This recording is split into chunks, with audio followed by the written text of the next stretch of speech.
नमस्कार दोस्तों, मैं आचार्य के.एस. शास्त्री सूर्य ज्योतिष में आपका स्वागत करता हूं। मित्रों, आज की चर्चा हमारी कर्क राशि वाले जातकों के लिए रहेगी कि जनवरी 2024 का महीना आपके लिए क्या प्रभाव देगा, क्या लेकर के आया है आपके लिए, कैसा स्वास्थ्य रहेगा, कैसी शिक्षा रहेगी, कैसे लव रिलेशन रहेंगे आपके, व्यापार कितना चलेगा, पार्टनरशिप कैसी होगी, दाम्पत्य जीवन किस प्रकार से आपका रहने वाला है, भाग्य कितना आपका साथ देगा, कैरियर कितना आगे बढ़ेगा, मन की इच्छाएं पूरी होंगी या नहीं होंगी, आप विदेश यात्रा करोगे या ना करोगे, ये सारी बातें हम बहुत आसान तरीके से समझते हैं। मित्रों, यदि हमारे चैनल पर आप पहली बार आए तो इसको शेयर सब्सक्राइब अवश्य किया करें ताकि आपको हमारे चैनल के साथ में जुड़ करके दूसरे लोगों का भी आप फायदा कर सकते हैं। चैनल को सब्सक्राइब करिए, उसको सब्सक्राइब करने से आप हमारे चैनल से जुड़ जाएंगे। अच्छा वीडियो लगता है तो इस वीडियो को आप अपने दोस्तों तक शेयर कीजिए ताकि वो भी लाभ उठा सके। बहुत आसान तरीके से इस शास्त्रोगत बात चल रही है, इसमें मिथ्या बातें कुछ भी नहीं है।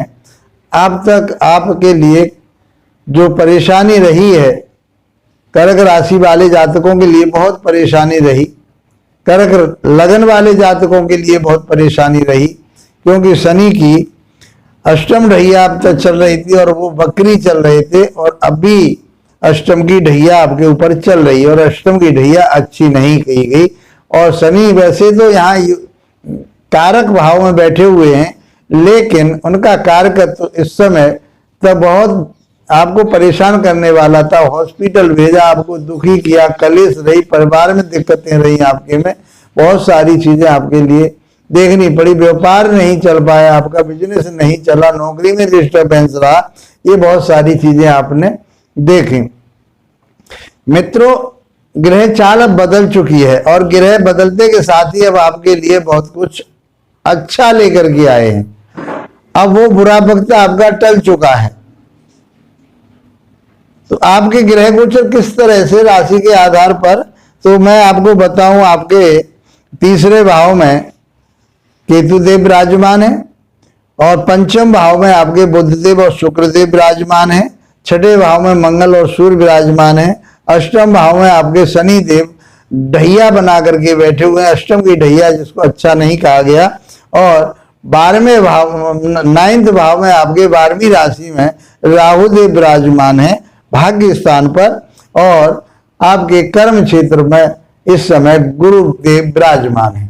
और कर्क राशि वाले जातकों के लिए, कर्क लग्न वाले जातकों के लिए गुरुदेव योग कारक होते हैं, अच्छा रिजल्ट देने वाले होते हैं, कोई बुरा रिजल्ट देने वाले नहीं होते, क्योंकि वो आपके भाग्य के स्वामी हैं।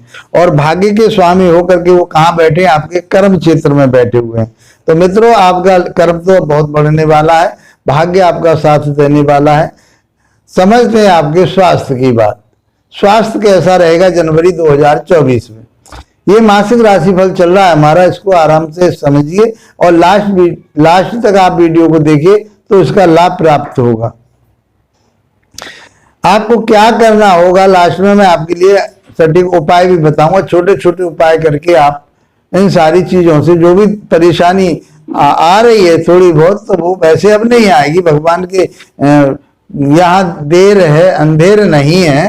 तो आपकी जो अब तक परेशानियां जो थी वो उसने, ईश्वर ने आपको ग्रह चाल दे करके आपका समय उसने बढ़िया, ग्रह चाल क्या एक समय है, ये काल चक्र का एक समय है। तो आपका इस समय का जो समय है अब वो अच्छा होने वाला है, और जनवरी जो नया साल आ रहा है आपके लिए वो बहुत कुछ दे करके जाएगा। तो स्वास्थ्य आपका कैसा रहेगा? क्योंकि आपकी चंद्रमा राशि के स्वामी चंद्रमा होते हैं, तो वो इमोशनली होते हैं, बहुत कोमल स्वभाव के होते हैं, भावुक, उनके भावुकता ज्यादा होती है, दूसरे के दुख को देकर के दुखी होते हैं, यानी अपने परेशानियों से वो इतने परेशान नहीं होते जितने दूसरों की परेशानियों से परेशान होते हैं।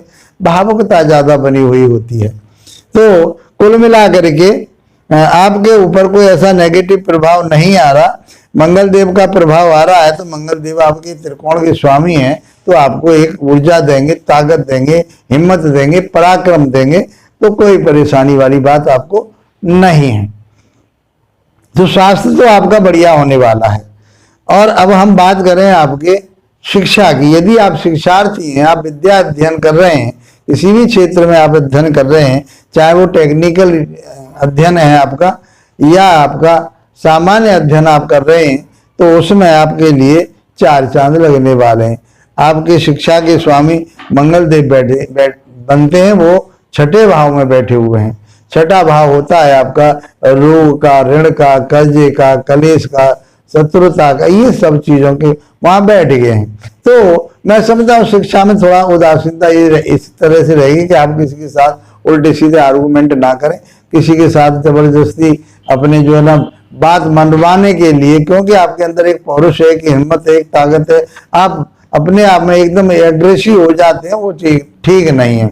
तो उस चीज से आपको बचना पड़ेगा।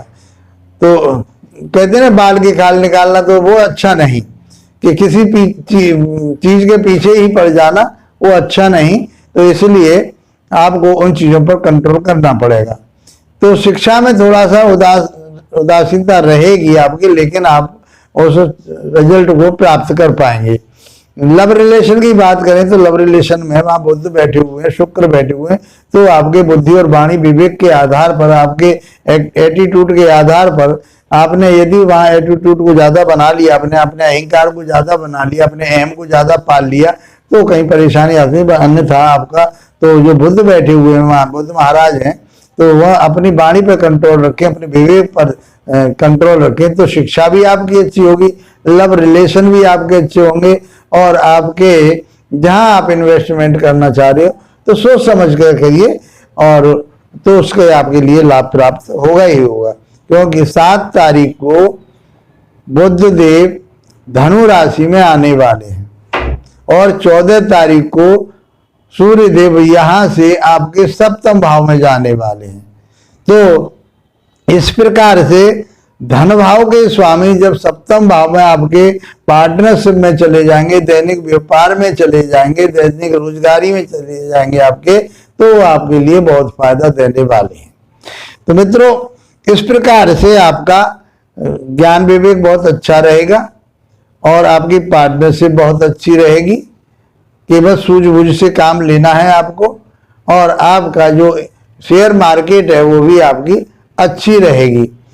तो बुधदेव जैसे 9th भाव में आ रहे हैं 7 तारीख को, तो थोड़ा सा उसमें कमी आने की, वैसे तो आपका वो विपरीत राजयोग बनाएंगे वहां बैठ के, कोई 12वें के स्वामी है बुधदेव, और तीसरे भाव के स्वामी होकर के 6ठे भाव में आ जाएंगे, तो आपके लिए अच्छा रिजल्ट देंगे। आपको बुद्धि विवेक ज्ञान के माध्यम से आपको वो जोड़ेंगे, विदेश से भी जोड़ेंगे, तो आप उन चीजों का फायदा उठाइए।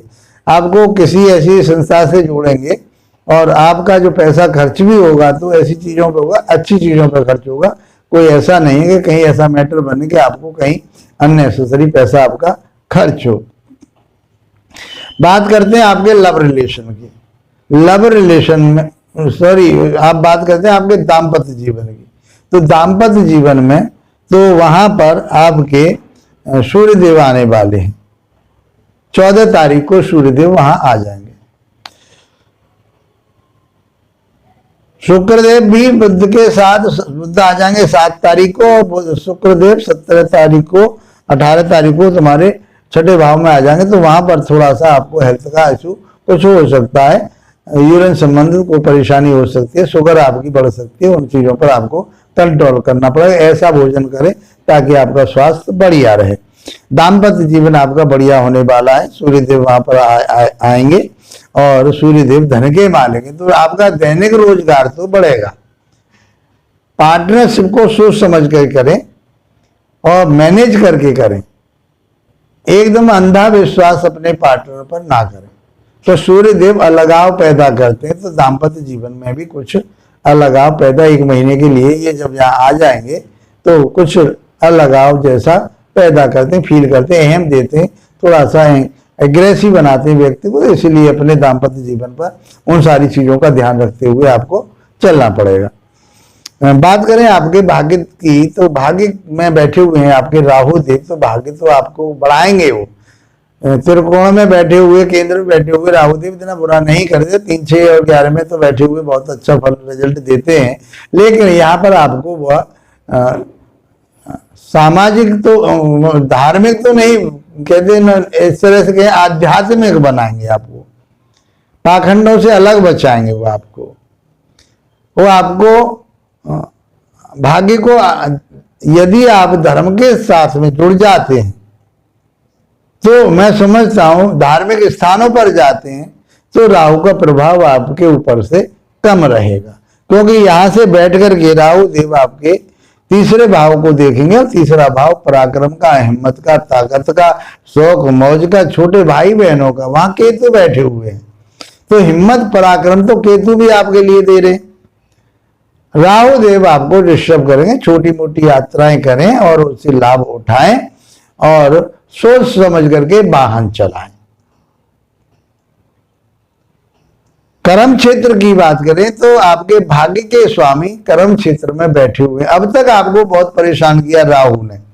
राहु बैठे हुए थे गुरु के साथ में, तो गुरु चांडाल योग बना करके आपके कौन से भाव में, 10वें भाव में कर्म क्षेत्र में बैठे हुए थे। जो भी आप काम कर रहे, चाहे नौकरी कर रहे थे, चाहे आप मिलिट्री में थे, आप फौज में थे, किसी फोर्स में थे, आप चाहे वकालत कर रहे थे, चाहे आप कोई ऐसे प्रोफेशन से जो कानून व्यवस्था से जुड़ा हुआ हो, उसमें आप जहां काम कर रहे थे, तो वहां डिस्टर्बेंस आपका बहुत रहा। बॉस के साथ में भी संबंध बढ़िया नहीं रहे, साथियों के साथ में भी संबंध बढ़िया नहीं रहे, काम में बहुत उथल पुथल रही, आप बहुत परेशान रहे। 30 अक्टूबर को ये राहु देव ने गुरुदेव को यहां अकेला छोड़ दिया, और गुरुदेव स्वतंत्र रूप से, क्योंकि यहां भाग्य के मालिक होकर के अब आपके लिए बहुत कुछ देने वाले हैं। आपको धन देंगे, आपको संतान देंगे, आपकी शादी में व्यवधान पड़ रहा था, नहीं हो पा रही थी, वो सब प्राप्त कर पाओगे। आप नौकरी कर रहे थे, प्रमोशन नहीं हो रहा था, अब नौकरी में प्रमोशन होने की संभावना या आपकी बढ़ोतरी होने की संभावना, चाहे वो इंक्रीमेंट के माध्यम से, चाहे कैसे भी, आपके धन में भी बढ़ोतरी होने की संभावना बनेगी ही बनेगी। मित्रों, इस प्रकार से बहुत कुछ आपके लिए प्राप्त होने वाला है। गुरु आपकी पूरे सहायता कर रहे हैं, शनिदेव आपकी अब पूरी सहायता करेंगे, तो आपके व्यापार को, धन को शनिदेव भी बढ़ाएंगे, परिवार को भी बढ़ाएंगे, और आपके लिए गुरुदेव भी सहायता कर रहे हैं, गुरु के ऊपर दृष्टि भी जा रही है शनिदेव की, तो दोनों ग्रह आपके लिए बहुत अच्छा रिजल्ट देने वाले बन रहे हैं। तो थोड़ा पार्टनरशिप में अपने पार्टनर का थोड़ा ध्यान रखें, स्वास्थ्य का, बाकी तो सब कुछ बढ़िया है, कोई परेशानी नहीं। और जो थोड़ी बहुत जो परेशानियां जो मैं बता रहा हूं आपके लिए, वो आने वाली है, या वो ना आए आपके ऊपर, या वो कम रहे, तो उसके लिए आपको छोटे मोटे उपाय कर लेने चाहिए। आप भगवान हनुमान जी की आराधना कीजिए, हनुमान चालीसा का पाठ कीजिए, आप भोलेनाथ की आराधना कीजिए, उन पर सोमवार की सोमवार अभिषेक कीजिए। तो मैं समझता हूं कि ये जनवरी का महीना आपके लिए बहुत कुछ आगे ले जाने वाला है।